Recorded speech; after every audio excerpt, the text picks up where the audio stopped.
Selamat berjumpa kembali dalam channel kita Bebaskan, belajar bersama aspek kehidupan. Saya tidak lupa, salam kita dahsyat luar biasa. Jadilah pribadi unggul. Masih penting untuk bangsa kita menjadi pribadi-pribadi yang unggul. Kalau sel-sel kecil dalam keluarga itu adalah pribadi-pribadi unggul, tentu keluarga itu menjadi keluarga unggul. Kalau keluarga-keluarga ini membentuk masyarakat kecil, RT, RW unggul, saya jamin kelurahan, kecamatan naik dan seterusnya, ditambah dengan para pimpinan yang merupakan pribadi-pribadi unggul. Waduh, surga Indonesia itu.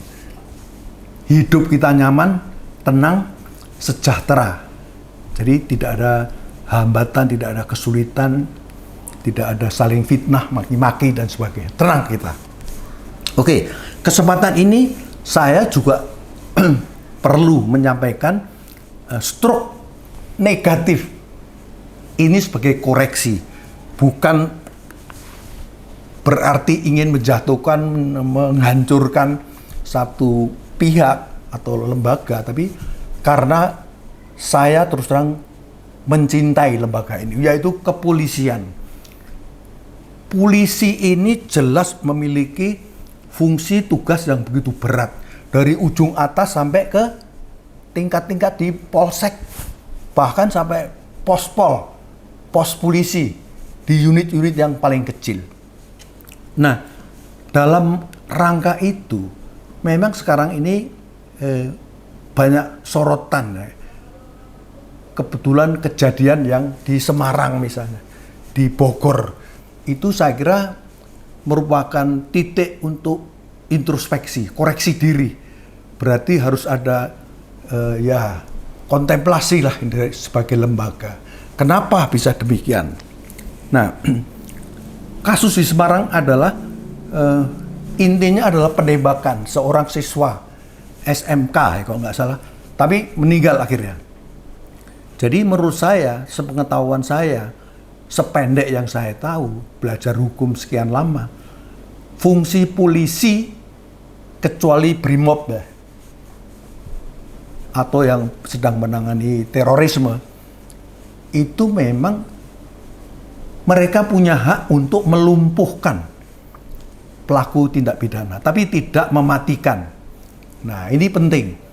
Tetapi kalau berhadapan dengan terorisme dan sebagainya, ya mungkin perlu. Jadi ada dua kelompok. Kelompok polisi yang critical functionnya itu memang perlu senjata api, senpi perlu. Tapi yang tidak, menurut saya tidak perlu. Karena itu membahayakan, apalagi pemegangnya sendiri kurang matang, kurang mature. Akhirnya bisa bunuh suaminya, istrinya, dengan senjata yang sebetulnya itu fungsional. Jadi terbalik-balik fungsinya jadi. Nah, inilah sebetulnya yang menjadi persoalan. Ya. Di mana sebenarnya letaknya? Kelompok mana yang memang wajib untuk bisa memegang senjata api? Kelompok mana yang tidak? Saya kira kepolisian tahu persis mana yang harus diatur dan bagaimana prosedurnya, protapnya itu tahu persis lah mereka melakukan. Tinggal sekarang orang-orangnya. Jadi menurut saya memang berbeda dengan fungsi militer ya. Kalau militer itu memang berhadapan dengan musuh negara. Fungsi utama memang kalau bawa senapan yang mematikan. Kalau enggak dia yang dimatikan. Tapi polisi justru melindungi, mengayomi masyarakat. Jadi jangan sampai justru mematikan masyarakat. Ini enggak betul. Apapun alasannya harus diproses. Jadi jangan berkelit. Dan ini saya kira menunjukkan sikap yang tidak kesatria ya. Kesatria lah, enggak apa-apa. Nah, saya melihat ada beberapa yang penting, terutama ini aspek psikologis ya. Jadi posisi Polri yang dulu pernah di bawah kementerian, di bawah militer ya, Hankam, kemudian dipisahkan, tapi akhirnya naik menjadi anak presiden, sedangkan militer itu tetap cucu presiden karena di bawah menteri. Saya kira ini ada sedikit ganjalan psikologisnya. Saya masih ingat kejadian di Binjai, di mana Brimob diserang oleh satuan militer yang ada di pinggiran kota Medan. Wah, itu saya kira mengerikan sekali itu. Itu senjata-senjata yang sangat mematikan keluar itu. Saya kira nggak benar lah, itu tetap tidak benar itu. Tapi itu sebagai side effect, efek dari mungkin ketidakpuasan, merasa iri sebagai manusia lah. Gitu. Jadi sekarang ada wacana untuk dikembalikan, entah di bawah Kemendagri atau di bawah mana. Menurut saya silakan para pemikir itu. Tetapi menurut saya ada ganjalan setelah posisinya itu berubah. Karena walau bagaimanapun militer merasa seperti anak tiri jadinya. Saya kok jadi cucu presiden. Nah, sedangkan Kapolri itu anak presiden.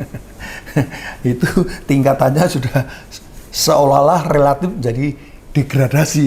Itu yang pertama. Yang kedua itu memang individu-individu yang benar-benar memegang senjata api ini harus betul-betul diperiksa. Kalau perlu 2 tahun sekali atau 3 tahun sekali atau 5 tahun sekali secara psikologis. Sehingga senjata ini hati-hati karena memang sangat berbahaya dan mematikan. Banyak bukti yang memang hasilnya itu begitulah tindakannya, mematikan orang lain, pihak lain gitu. Nah,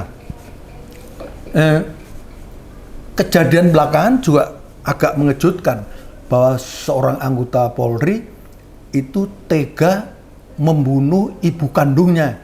Itu kejadian di Bogor kalau nggak salah. Tapi anggota ini adalah anggota di Jakarta, jadi sedang diproses ya.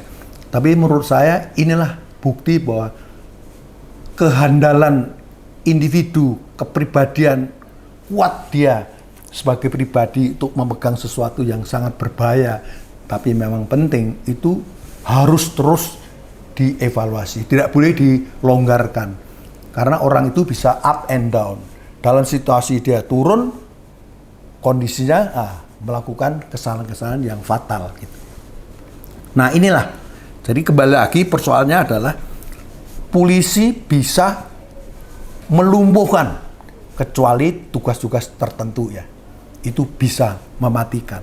Nah, mungkin perlu dipikirkan bagaimana caranya melumpuhkan pelaku tindak pidana yang diduga tindak pidana tetapi lebih aman. Ya mungkin bentuknya adalah tembak bius atau apa. Artinya hanya melumpuhkan, dia tidur dia, gitu kan. Lemas tidur dia, udah itu gampang untuk ditangkap ya. Tapi kalau dilumpuhkan kakinya ditembak ya memang tulang itu fibula, tibia ini bisa patah dua-duanya, apalagi kiri kanan ditembak. Itu juga parah juga. Nah, tapi kalau hanya dengan tongkat itu juga mengkhawatirkan keamanan diri dari individu kepolisian ini. Oleh karena itu perlu juga dipikirkan mana yang masih manusiawi tetapi secara etis masih bisa dibenarkan bahwa itu tujuannya adalah melumpuhkan. Ya, melumpuhkan. Jadi bukan mematikan, nah, melumpuhkan. Nah, inilah komentar saya, terutama stroke negatif bagi kepolisian. Saya tidak membenci kepolisian. Mudah-mudahan ini menjadi feedback yang yang positif, ya, feedback yang membina dan bisa memperbaiki apa yang memang perlu diatur secara lebih tertib gitu. Saya kira itu yang ingin saya sampaikan. Kembali lagi, terutama para pejabat pemegang alat-alat yang sangat kritikal ini, itulah jadilah pribadi unggul. Karena kita ini dahsyat luar biasa, diberikan anugerah mental, otak, organ yang hebat. Tapi kok tidak dipakai, risiko bisa negatif. Saya kira itu. Terima kasih. Kembali lagi, dahsyat luar biasa.